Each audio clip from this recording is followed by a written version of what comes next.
Vous êtes sur France 24, c'est l'heure du journal de l'Afrique, soyez les bienvenus. À la une, opération ville morte, très peu suivie ce lundi à Conakry. Un appel lancé par les forces vives de Guinée qui regroupent des partis d'opposition et des membres de la société civile. Ils protestaient contre le pouvoir militaire du général Doumbouya.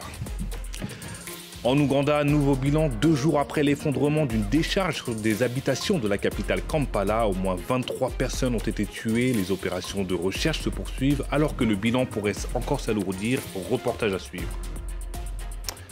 Enfin, nous avons le plaisir d'accueillir dans notre journal un coureur de fond olympique. Le Tchadien Valentin Bettoudji a participé à l'épreuve samedi matin et il nous racontera sa course ainsi que son expérience aux Jeux Olympiques. Entretien en fin d'édition. On débute en Guinée où les forces vives appelaient à une opération ville morte ce lundi à Conakry. L'objectif, obtenir la libération des leaders du FNDC disparus depuis 1 mois, mais également protester contre le CNRD du général Mamadi Doumbouya, à qui il donne jusqu'au 31 décembre pour rendre le pouvoir aux civils. Cet appel a très peu été suivi. La correspondance à Conakry de Malik Diakité. Sur l'axe Amdalaï-Bambeto-Koza, des zones habituellement très animées, un calme précaire régnait tout au long de la journée. Peu d'activités économiques selon dit, plusieurs boutiques étaient fermées et il y avait peu de circulation. Tout au long de l'axe, un fort dispositif sécuritaire de la police et de la gendarmerie était visible. Par contre, dans le centre-ville et sur l'autoroute avoisinante, tout fonctionnait comme d'habitude. La circulation était dense, les commerces ont sorti leurs étals et les boutiques sont restées ouvertes. Quelques citoyens rencontrés dans la ville nous ont expliqué qu'il est difficile, quand on travaille au jour le jour, de s'arrêter une journée entière. Nous sommes dans un pays en voie de développement. Rester à la maison ne va pas arranger les choses.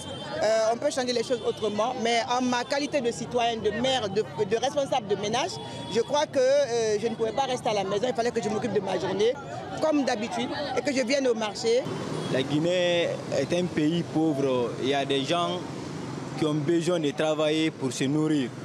Donc si la société civile impose la ville morte, moi, je ne vois pas ça du bon. À travers cette journée ville morte, les principaux partis politiques et sociétés civiles veulent maintenir la pression sur les militaires au pouvoir pour réclamer notamment la libération immédiate et sans condition des 2 leaders du FNDC, Omar Silla alias Fonike Mangué et Mamadou Biloba. Le retour rapide des civils au pouvoir, la réouverture des médias fermés par les autorités guinéennes, mais aussi le respect strict de la charte de la transition qui interdit une candidature du général Mamadi Doumbouya aux élections qui mettront fin à cette transition.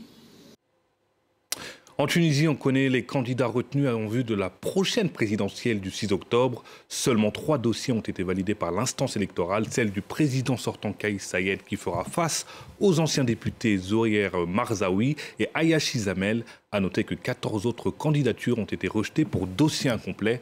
Les précisions de notre correspondante à Tunis, Lilia Blaise. Ce sont donc 2 candidats qui ont été retenus face à Kais Saied. Le premier, Zohir Marzaoui, qui est le secrétaire général du Mouvement du Peuple, un parti de gauche. Il est également connu du grand public pour avoir été député. Le second, Ayachi Zamel, est un ingénieur en chimie. Il a été dans plusieurs partis politiques avant de créer le sien, Azimoun, et a également été député sous la précédente mandature.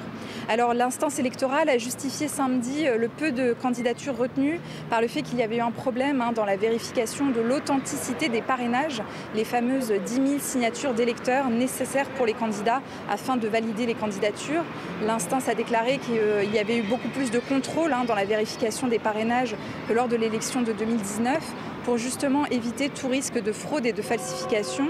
Du côté de l'opposition, plusieurs figures politiques ont dénoncé le climat antidémocratique de la période électorale et estiment qu'il s'agit surtout d'une manière d'évincer tous les candidats opposants à Kais Saied.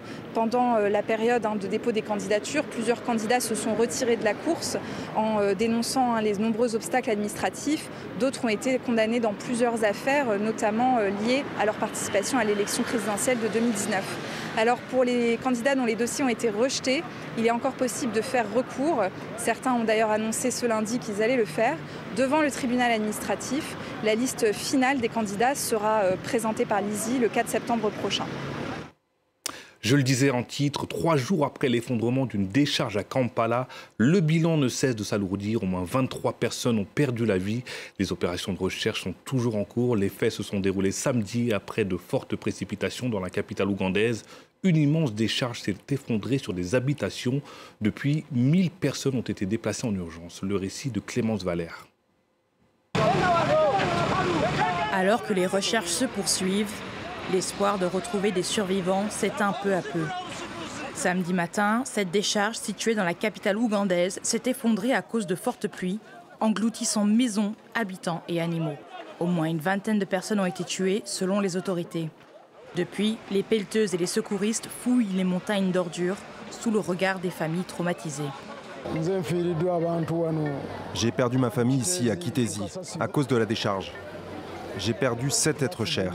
Les ordures les ont enterrés. Ma femme et mes enfants sont tous morts.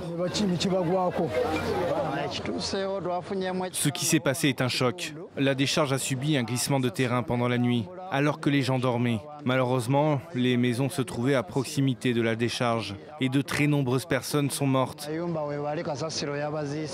Kitezi a été créée en 1996 et accueille la quasi-totalité des déchets collectés à Kampala. Elle est située sur une pente raide dans le quartier pauvre de la ville. Des femmes et des enfants y récupèrent des déchets plastiques pour gagner de l'argent. Les autorités de Kampala avaient annoncé dès 2016 leur intention de fermer le site et de le transférer dans une zone plus vaste située à l'extérieur de la ville. Pour des raisons inexpliquées, ce projet n'a jamais abouti. Nous avons prévenu que ces déchets allaient tuer des gens, parce que la décharge était déjà pleine à craquer, et que des gens vivent ici et n'ont nulle part où aller avec leur famille. Nous avons demandé au gouvernement de venir nous aider à réinstaller ces personnes dans un autre endroit. Selon la police, au moins 1000 personnes ont été déplacées à la suite de cet effondrement. Le président Yoweri Museveni a déclaré avoir ordonné une enquête sur la tragédie.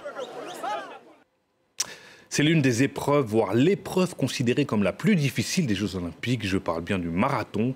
Notre invité de ce soir, surnommé 12 poumons, a parcouru les 42 km entre Paris et sa banlieue. Valentin Bettoudji, bonsoir. Bonsoir. 2 jours après la course, la première question que je voudrais vous poser, c'est comment allez-vous? Est-ce que vous avez récupéré? Écoutez, oui, j'ai récupéré normalement. Mais il reste encore quelques courbatures musculaires où il faut patienter au moins 1 mois pour récupérer complètement. Et qu'est-ce que vous avez fait depuis la course? Vous êtes reposé ou il y a des exercices à faire pour récupérer? Non, malheureusement, je me suis reposé et je n'ai pas fait d'autres exercices. Je fais que reposer, manger et discuter avec les amis, faire des photos, prendre du plaisir, assister à la cérémonie de clôture avec ma délégation et notre président, tout ça. Donc voilà, c'est tout ce que j'ai fait. Et le marathon des Jeux Olympiques de Paris, certains disent que c'est le marathon le plus difficile de l'histoire des Jeux Olympiques. Racontez-nous votre course. Et effectivement, c'est le marathon le plus difficile dans l'histoire des Jeux Olympiques. Moi c'est ma première participation des Jeux Olympiques. Et je suis tombé sur le parcours le plus difficile des Jeux Olympiques. Et je pense que je me suis pris plaisir dans cette course. Et je trouve que il faut courir intelligemment sur les parcours, les dénivelés et la descente, tout ça. Il faut courir intelligemment et c'est ce que j'avais fait sur les parcours. Parce que je pense que mentalement, quand on n'est pas fort, quand on ne se prépare pas bien sur ce parcours, mais on abandonne facilement parce que psychologiquement, on est battu au fait. Et justement, vous le disiez, ce qui fait la spécificité du trajet, c'est le nombre d'inclinaisons. Oui. Et avec un pic à 13,5%. Et il y a le Kenyan Eliud Kipchoge, qui est une légende de la course, double champion olympique. Il a abandonné.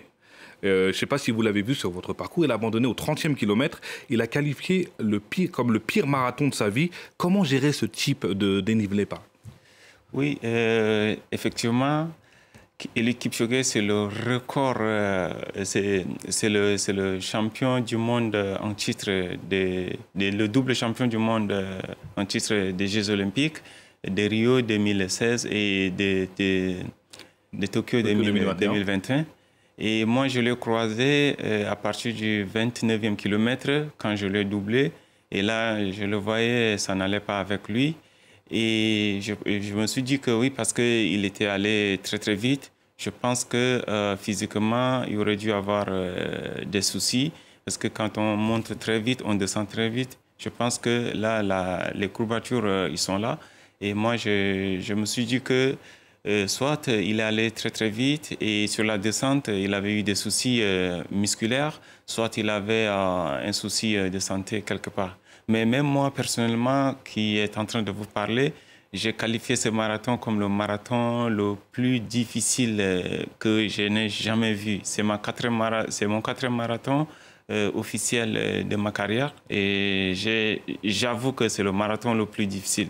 Mais moi, mentalement, je me suis bien préparé, physiquement, je me suis bien préparé aussi, donc j'étais prêt et j'avais affronté ce marathon avec l'abnégation. Donc, comme vous le dites, plusieurs personnes, vous dites que c'est le marathon le plus difficile qu'ils aient jamais fait. Vous avez terminé 70e en 2h32. Êtes-vous satisfait de votre course? Êtes-vous fier?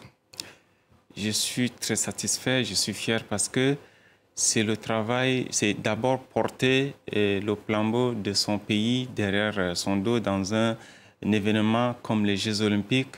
C'est une fierté pour toute la nation tchadienne, une fierté pour le comité national tchadien d'athlétisme qui est dirigé par le général Idriss Degoni, qui ne cesse de nous apporter tout son soutien dans la préparation des Jeux Olympiques. Vous avez été aidé par le ministère des Sports tchadien, parce que vous êtes amateur, je rappelle, pour financer votre venue, pour acheter le matériel, pour acheter vos tenues de sport. Est-ce que vous avez été aidé par votre pays?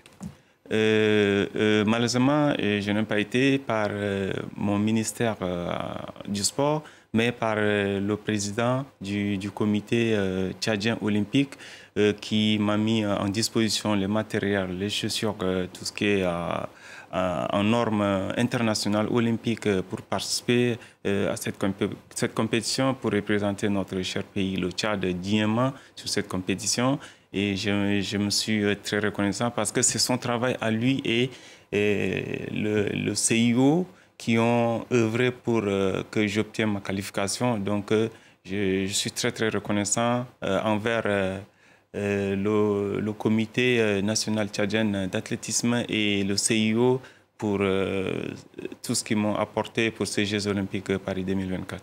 Ce sera ma dernière question. Très rapidement, je le disais que vous étiez amateur dans la vie professionnelle. Vous êtes jardinier. Comment vous jonglez entre votre vie de sportif et votre vie professionnelle pour les entraînements, les compétitions? Écoutez, en athlétisme, quand on n'a pas un soutien, et quand on n'a pas un contrat d'équipementier pour mieux s'entraîner, c'est très difficile parce qu'on ne gagne pas assez d'argent pour vivre. Il faut être au top des tops comme les Eliud Kipchoge, les Bekele, les grandes légendes mondiales de l'athlétisme pour pouvoir vivre que de l'athlétisme.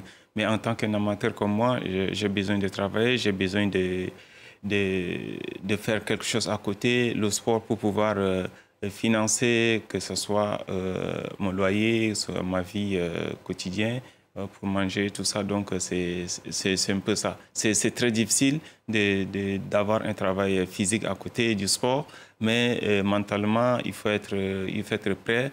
Et il faut avoir aussi, comment on appelle, le courage. Il faut avoir le courage de joindre les deux bouts. Il faut avoir aussi la force. Il faut avoir le courage et le mental, si j'ai bien compris, le mental. Le mental, voilà. En tout cas, on vous souhaite de vous qualifier pour les prochains Jeux Olympiques qui seront à Los Angeles en 2028. On vous remercie, Monsieur Valentin Betoudji. Merci d'être venu sur le plateau de France 24. Et moi, je dis à tous les téléspectateurs du Journal de l'Afrique, merci de nous avoir suivis. Restez sur France 24, l'information continue. Merci à vous.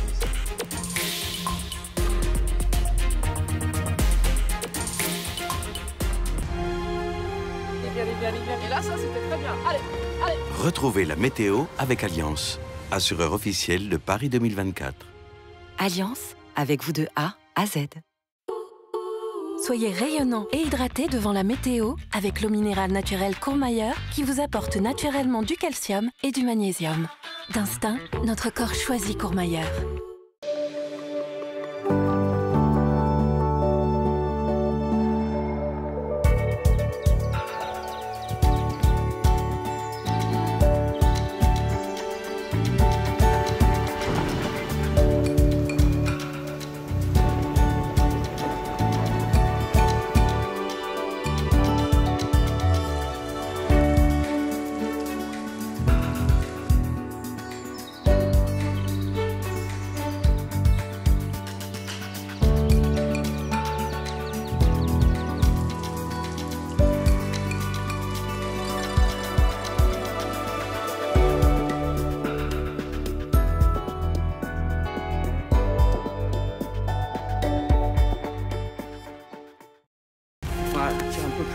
2024.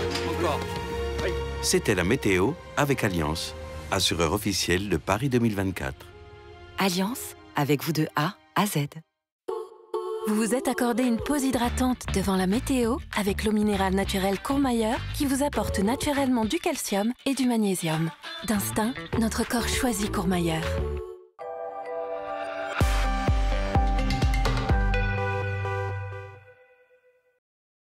Big Fraioli, get your guide. Suis le guide, je vais tout dire. Ramène des moments uniques que tu peux pas trouver en boutique souvenir. Découvrez Toulouse de façon inoubliable sur getyourguide.fr. Get your guide.